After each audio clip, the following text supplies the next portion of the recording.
हमारे यहाँ पुराने ज़माने से भूत पिशाचों के बारे में कई कहानियाँ सुनाई जाती हैं। हम कुछ बातों को गौर करते हैं तो किसी को मजाक में लेके भुला देते हैं, पर कुछ ऐसी ही भुला दी गई पिशाचों की बात जब अचानक से सामने आती है तो डर क्या होता है पता चल जाता है। मेरा नाम राजन है।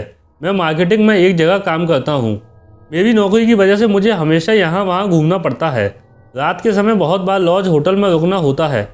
वैसे तो उसका पैसा कंपनी देती है, लेकिन कुछ पैसे बच जाएं इसलिए मैं छोटे होटल में रुक कर ज़्यादा का बिल बनवा लेता था ताकि वो जोड़ के कुछ ऊपर की कमाई हो सके। पर कभी सोचा नहीं कि ये सब मेरी जान पर बन आएगा।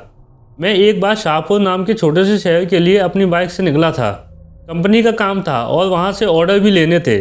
शाम तक काम हो जाएगा इसलिए मैं ज़रा आराम से था, लेकिन सारे ऑर्डर लेते हुए रात के 8 बज चुके थे। अब अपने घर जाना मुश्किल था। सोचा कि यहीं कहीं सस्ता सा लॉज देख लेता हूँ ताकि रात के ठिकाने का बंदोबस्त हो। एक दुकान वाले से पूछा, अरे भाई साहब, यहाँ कोई लॉज है क्या? कोई सस्ता हो तो बताओ। उसने मेरी ओर देखा और अनदेखा करके बोला, यहाँ कोई लॉज नहीं है। हाँ, लेकिन यहाँ से 2 मील पर एक छोटा ढाबा है, वहाँ तुम खाना खाओगे तो वो रुकने का इंतजाम कर देते हैं। मैं उसको मन में ही ठीक है बोल के निकला। तभी उसने आवाज़ लगाई। पीछे वही दुकानदार आ रहा था। मेरे पास आके वो रुक गया और बोला, हाईवे पे यहाँ से सीधे जाना, कहीं रुकना मत, सीधे वो ढाबे पे ही जाना। रास्ते में भूतों का डेरा है, तुम नए हो पता नहीं होगा, कोई रोके तो भी नहीं रुकना। मैं गर्दन हिला के वहाँ से चला आया। मैंने ऐसी बातें सुनी तो थी, पर यकीन कौन करता है आजकल। थोड़ी ठंडी हवा चल रही थी। हेलमेट के अंदर भी मुझे महसूस हो रहा था। मुझे ठंडी से जुकाम होता है इसलिए जैकेट पहना था मैंने। शहर से जैसे ही बाहर निकला घनी सी झाड़ियाँ चालू हुई। एक बड़ा सा मोड़ आया तो मैंने गाड़ी ज़रा धीरे की और हॉर्न बजाया। तभी एक पेड़ के नीचे एक आदमी सोया दिखा। मैंने सोचा कोई भिखारी होगा या कोई दारू पी के पड़ा होगा। मैं बिना रोके वहाँ से चला गया।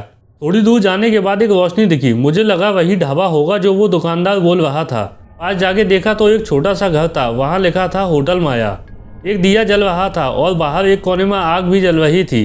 पास में कोई दिख नहीं रहा था तो मैंने बाहर से ही आवाज़ लगाई, कोई है? काफ़ी देर के बाद एक दिया लेके एक बुढ़िया आई।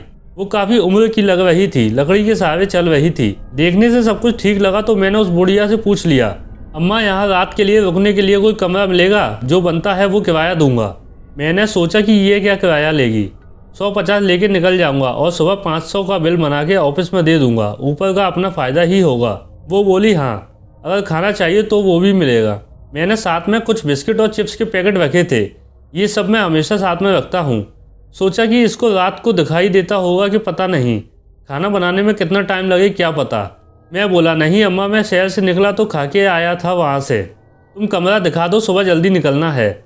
इशारे से चलने को बोली। मैं उसके पीछे चला गया।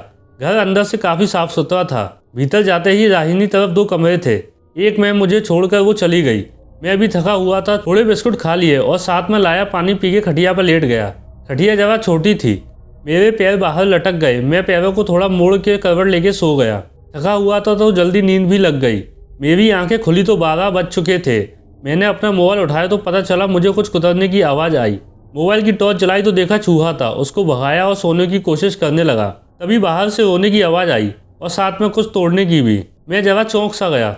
मोबाइल लेके मैं दरवाजे के पास गया। आवाज़ बाहर से आ रही थी। मैंने धीरे से बाहर झाँकने की कोशिश की पर वहाँ कुछ दिखाई नहीं दिया। सोचा बुढ़िया को आवाज़ लगाऊं, लेकिन वो इतनी रात में कहाँ जागने वाली है। ये सोच के चुप रहा। हिम्मत करके धीरे से दरवाज़ा खोला। डर तो मैं भी गया था। एक तो अंधेरा था और ऊपर से वहाँ बिजली नहीं थी। रात को अचानक से ऐसे आवाज़ आएगी, डर तो लगता ही है ना। मैंने मोबाइल का टॉर्च ऊपर करके बाहर निकला। आवाज़ बाजू के कमरे से आ रही थी। मैंने अंदर झाँकने की कोशिश की पर कुछ देख नहीं पाया। मुझे पहले लगा कि मेरे जैसे कोई मुसाफिर होगा जो रात के लिए रुका होगा और अपनी बीवी से झगड़ा हुआ होगा, क्योंकि रोने की आवाज़ औरत की थी। मैंने दरवाज़ा खटखटाया। एक झटके से दरवाज़ा खुल गया। मेरी धड़कनें तेज हो गईं। अंदर पूरा अंधेरा था। कोने में एक दिया जल रहा था। उसकी रोशनी में वो बुढ़िया बैठी थी। अभी वो बुढ़िया बहुत ही भयानक दिख रही थी। वो मेरी तरफ ही अपनी लाल आंखों से देख रही थी। मैंने जैसे मोबाइल का टॉर्च पूरे कमरे में घुमाया, मैं चकरा गया। एक आदमी सफ़ेद कपड़े पहन के था। पूरे कपड़े खून से रंगे थे और वो लकड़ी के लट्ठे पर कुछ काट रहा था। वो जो आवाज़ आ रही थी काटने की, वो यहीं से थी। ये वही आदमी था शायद जो मुझे रास्ते पर पड़ा दिखा था। वो किसी औरत को काट रहा था और वो ही दर्द की वजह से रो रही थी। मेरा दिमाग एकदम से सन्न हो गया। भागना चाहता था लेकिन हिल नहीं पा रहा था। मैं चक्कर खा के गिर गया, लेकिन नीचे गिरते ही संभाला खुद को। नीचे खून में गिरा था मैं। मेरे गिरते ही मेरे ऊपर चिपचिपे से कीड़े रेंगने लगे। उस बूढ़ी के ऊपर भी कीड़े चढ़े हुए थे। हर तरफ सड़ने की बू आ रही थी। बुढ़िया अचानक से खूंखार हो गई। वो हथियार लिए मेरी तरफ बढ़ने लगी। मैं तड़प रहा था। वो जैसे ही मेरे करीब आई, मैंने दरवाजे को उसके मुंह पर दे मारा। वो नीचे गिर गई और भगवान का नाम लेके जैसे भागा मानो ओलंपिक की रेस हो। मैं चिल्ला रहा था। बुढ़िया और वो आदमी मेरे पीछे दौड़ रहे थे। मैं रास्ते पर आ चुका था। वैसे ही नंगे पैर जान बचा के भागा, पता नहीं कहाँ, लेकिन जहाँ रास्ता दिखे वहाँ। कुछ देर दौड़ने के बाद मैं थक गया। अब और भागना मुश्किल था। थोड़ी दूर पर फिर से एक रोशनी दिखी, लेकिन इस बार वो ढाबा था। मैं जान मुट्ठी में लेके भागा। जैसे वहाँ पहुँचा, जोर से चिल्लाने लगा। वहाँ काम करने वाले लोग उठ के आ गए और मैं बच गया। उन्होंने मुझे पानी पिलाया। तब मेरी जान में जान आई। सारी हकीकत बताने पर एक आदमी बोला, बेटा तेरी तकदीर में ज़िंदगी लिखी है, इसलिए बच गया तू। ये सालों से चलता आ रहा है। वहाँ जो भी फंसा कभी वापस नहीं आया। वो होटल सबको नहीं दिखता, शापित होटल है वो, लेकिन जिसको दिखता है वो वहाँ फंसता है और उन खूनी पिशाचों का शिकार हो जाता है। शायद भगवान तेरे साथ हैं, तुझे ज़िंदगी मिली। रात को मैं वहीं रहा, ढाबे वालों के बीच में। सुबह होते ही उन्हीं के साथ मैं अपनी बाइक और सामान तलाश करने के लिए उस जगह गया। मेरी बाइक वहीं थी, मेरा सामान भी था, लेकिन वो खूनी होटल नहीं था वहाँ। पूरी जगह सूनी थी, लग रहा था कि कुछ था ही नहीं वहाँ। वो एक शापित होटल था। मैंने वहीं काम करने वालों से सुना। मैंने रब से दुआ मांगी और अपनी बाइक लेके वहाँ से घर के लिए निकल गया, अपने सीने के अंदर उस शापित होटल की वो खूंखार रात की याद को लिए।